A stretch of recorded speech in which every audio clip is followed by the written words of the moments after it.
Molto importante ragazzi, prima di effettuare la saldatura sull'alluminio dobbiamo pulire per bene la superficie dell'alluminio per tirare via lo strato di alumina.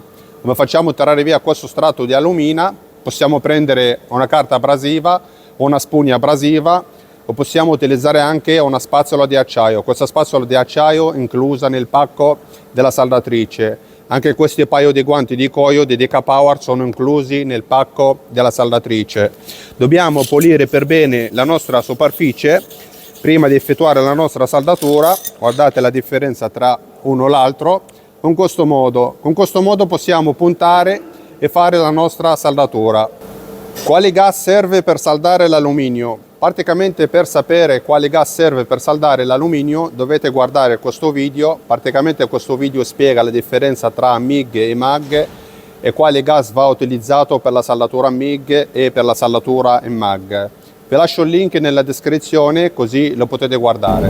Come prima cosa ragazzi, per saldare l'alluminio a filo continuo dobbiamo sostituire la guaina interna che si trova all'interno della torcia, altrimenti la torcia si rovina e dovete cambiare tutta la torcia. Come facciamo a sostituire la guaina interna per effettuare la saldatura ad alluminio? Praticamente prendiamo la nostra torcia, tiriamo fuori la guaina che si trova all'interno, guardate che è tutta fatta di metallo, lo sfiliamo fuori con questo modo, così, la teniamo a parte ovviamente per poter saldare a filo continuo, per saldare l'acciaio inossidabile, l'acciaio al carbonio e tutto il resto delle nostre saldature. E prendiamo la nostra guaina per saldare l'alluminio, lo infiliamo al posto della guaina che c'era prima, con questo modo.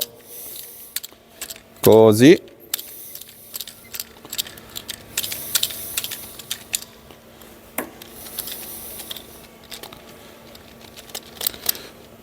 Quando la guaina si blocca così, dobbiamo fare questo movimento in modo tale che la guaina arriva fino al fondo con questa maniera. Con questo modo la nostra torcia pronta di essere montata per effettuare la nostra saldatura. Montiamo la nostra torcia con questo modo e questo è il nostro primo passaggio. Per quanto riguarda la guaina interna per saldare l'alluminio non lo dovete comprare perché questa guaina è inclusa nel pacco della saldatrice. Ovviamente questa non è la guaina per saldare l'alluminio perché l'abbiamo inserita prima, questa qua per saldare l'acciaio inossidabile e l'acciaio al carbonio. Come seconda cosa ragazzi, il materiale da saldare. Abbiamo una bobina per saldare l'alluminio, lo trovate in qualsiasi posto, si trova anche su Amazon, lo potete acquistare qualsiasi modello che voi desiderate.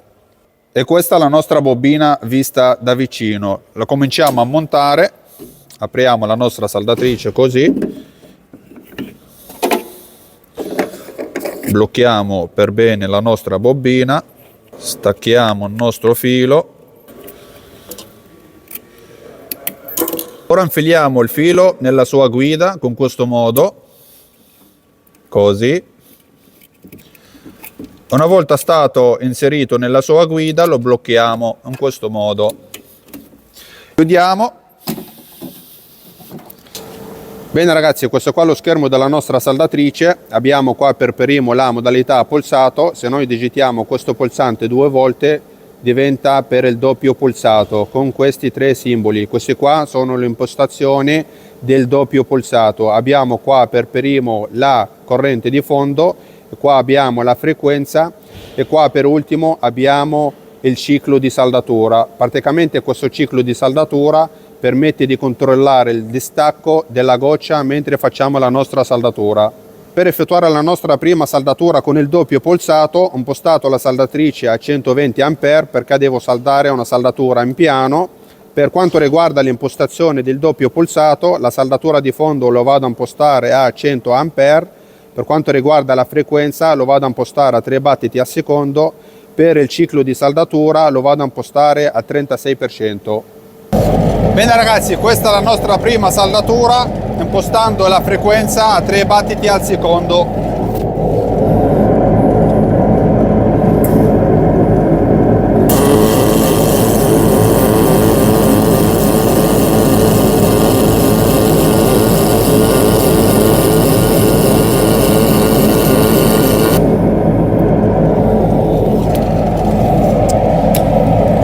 Ecco fatto.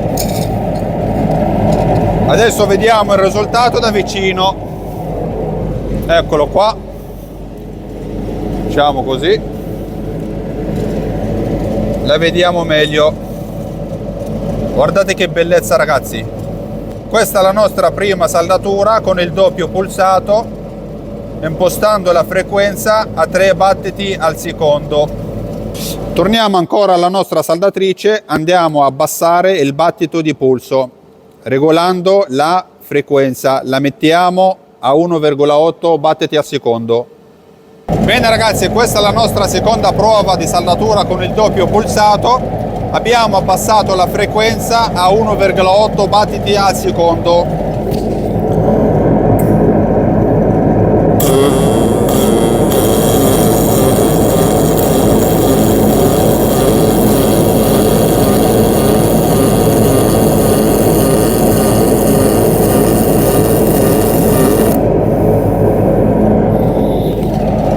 Che bellezza, ragazzi. Avete notato che il battito è stato cambiato. Adesso vediamo la saldatura da vicino. Facciamo così, la vediamo meglio. Guardate che bellezza, ragazzi.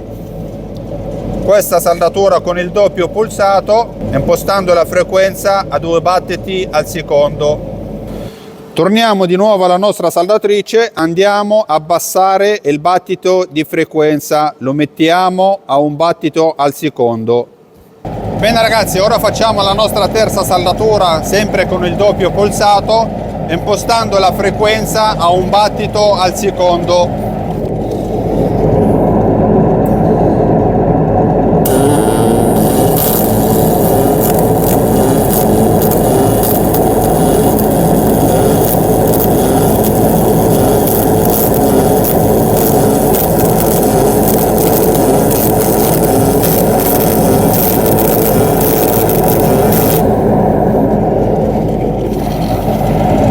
Che bellezza, ragazzi.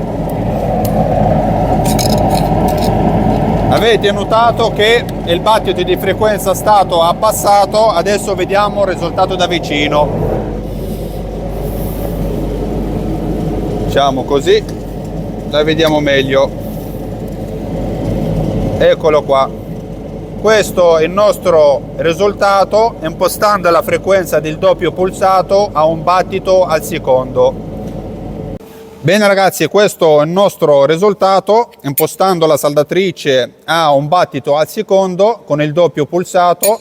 Qua abbiamo 2 battiti al secondo sempre con il doppio pulsato e qua abbiamo 3 battiti al secondo con il doppio pulsato. Quindi siete voi a scegliere quale forma di saldatura volete effettuare. Bene ragazzi, ora proviamo a effettuare una saldatura ad angolo con il doppio pulsato, così vediamo il risultato insieme.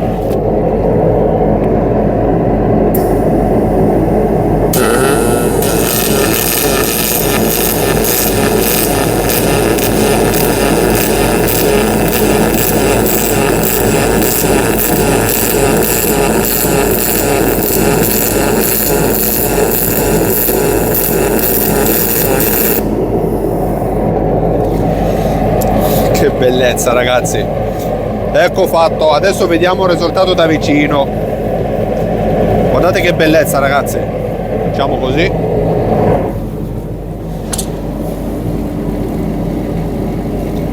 Facciamo così, lo vediamo meglio. Guardate che spettacolo ragazzi. Questo è il risultato con il doppio pulsato effettuando una saldatura ad angolo.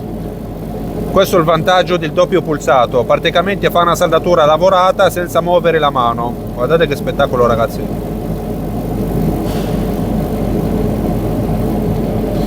Bene ragazzi, adesso andiamo a effettuare una saldatura con il pulsato normale. Guardate, qua abbiamo il doppio pulsato con queste regolazioni del doppio pulsato. Una volta che noi digitiamo il pulsato normale, guardate, il pannello sparisce, che viene regolata solo la corrente, l'amperaggio e la tensione del filo la possiamo impostare come vogliamo noi. Se noi vogliamo una saldatura troppo alta e una saldatura troppo spalmata. In base alla saldatura che voi desiderate, regolate la saldatrice.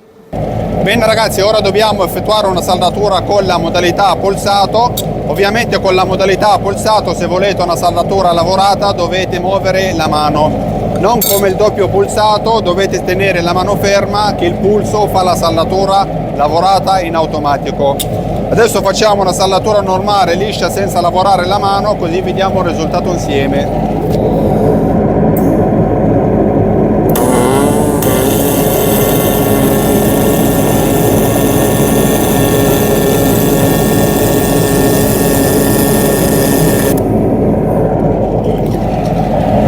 Questa saldatrice è un mostro ragazzi, che bellezza oh.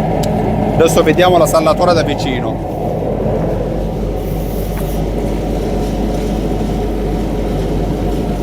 Facciamo così, la vediamo meglio. Guardate ragazzi, ovviamente con il polsato la saldatura viene liscia e non lavorata, ovviamente perché non c'è il doppio pulso che permette di regolare il battito di pulso facendo una saldatura lavorata. Invece se volete effettuare una saldatura lavorata con il pulsato normale dovete muovere la mano. Guardate che bellezza ragazzi. Siccome la saldatrice è sinergica, in base all'amperaggio va a regolare il voltaggio in automatico. Guardate come vado a alzare l'amperaggio, regola il voltaggio in automatico. Poi qua se volete regolare la tensione del filo lo potete abbassare come volete per fare una saldatura troppo piccola, e se volete fare una saldatura troppo alzata lo potete regolare da questo pulsante del voltaggio. Qua in alto invece possiamo scegliere quale tipo di materiale che dobbiamo saldare. Qua abbiamo il ferro, acciaio inossidabile, al MG sarebbe alluminio magnesio, e qua possiamo saldare anche il rame. Sempre nel menu dell'impostazione abbiamo qua il primo simbolo, sarebbe la velocità del filo che viene regolata da 0 fino a 10. Se noi le mettiamo a 0, guardate, il filo comincia a uscire lentamente, mentre se noi andiamo a metterla a 10, guardate, il filo comincia a uscire più velocemente con questo modo. Questo altro simbolo permette di regolare lo spessore della saldatura, se noi vogliamo una saldatura spalmata o una saldatura media o una saldatura troppo alta. Con questo pulsante, con questo simbolo, possiamo regolare lo spessore della saldatura in questo modo. Questo terzo simbolo invece viene chiamato burn back, che viene regolato da 0 fino a 10, praticamente permette di regolare l'uscita del filo al termine della nostra saldatura. Il quarto simbolo che abbiamo oggi è il pregas. Guardate, una volta impostate il pregas le potete regolare come volete, se digitiamo un'altra volta diventa post gas. Il quinto simbolo che abbiamo oggi, la regolazione del 2 tempi e il 4 tempi. Guardate, 4 tempi e 2 tempi. Questa saldatrice ragazzi ha 6 funzioni, permette di saldare a filo continuo con la modalità pulsato e a filo continuo con il doppio pulsato. Guardate, permette di saldare a filo continuo con la modalità sinergica. Guardate, qua abbiamo a filo con la modalità manuale, permette di saldare sia ferro e acciaio e anche per il filo animato. Invece qua permette di saldare l'MMA, sarebbe una saldatura ad elettrodo, e qua abbiamo per ultimo la saldatura a TIG. Per quanto riguarda la prova di saldatura a filo con la modalità sinergica e la modalità manuale, e per la saldatura a filo animato e per la saldatura ad elettrodo e per la saldatura a TIG, potete guardare questo video della saldatrice della Decapower Extra MIG 200. Praticamente questa qua ha le stesse funzioni di questa saldatrice. L'unica cosa che cambia tra loro due è che questa saldatrice arriva fino a 200 A e questa arriva fino a 230 A. In più il vantaggio della saldatrice Decapower Ultra MIG 230 A permette di saldare con il doppio pulsato e con il pulsato normale. Vi lascio il link nella descrizione così lo potete guardare. e per poter mettere la saldatrice in funzione richiede una spina di 220 di 32 A, una spina di 32 A, ovviamente anche una presa di 32 A, sempre per 220 richiede una spina del 220 ma di 32 A, non da 16. Per l'acquisto ragazzi potete andare sul sito ufficiale di Decapower, altrimenti potete andare sul negozio di Decapower su Amazon. Per qualsiasi informazione ragazzi, se avete dei dubbi scrivetemi pure nei commenti. Mi raccomando ragazzi, salvate il video, condividetelo, mettete like, mettete commenti. Ciao, alla prossima.